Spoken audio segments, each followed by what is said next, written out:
बताइए सर, किस गाने की फिल्म की शूटिंग हो रही है? अभी हम लोग गाना शूट कर रहे हैं धान बाड़ा ए जानो।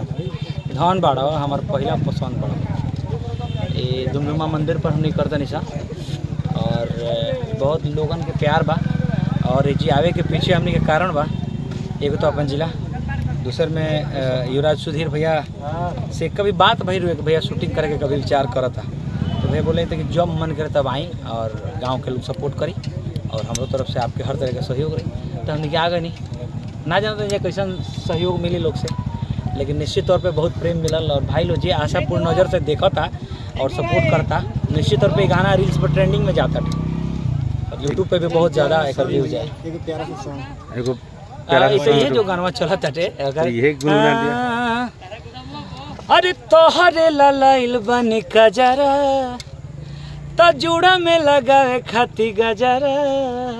फिर लड़की का लाइन आता है कि तू तो अरे कवनो हीरोआ से न कम बड़ो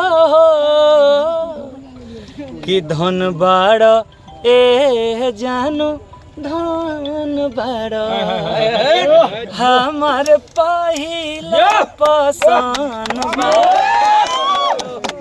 तो ये गाना बहुत प्रेम मिले हमरा लागत है 100 मिलियन वाला गाना है भाई, ऐसा लाग रहा बटे। बात बाकी हम लोग दर्शक से कुछ अपन जे भी जे बा ओकरा से कुछ अपन अथी करे। सबसे पहले तारकेश्वर भैया के धन्यवाद कि लगातार एक सेकंड हमने के पूरा यूनिट पर इनका नजर बाटे भैया सहयोग के। हमने के सहयोग में सब लोग के पूरा हमने के ग्रुप के साथ बाटे, मिंकू अजीत सिंह अरना से और टोटल लोग हमने के साथ बाटे, पूरा ग्रामीण जनता भी साथ दे रहा बाटे। गांव के लोग खूब साथ दिलवाई जितना भाई। एक बार हम चाहें कि सब लोग एक बार चेहरा दिखाएं जे हमने का सपोर्ट करे भाई लोग, ये सब तमाम लोग।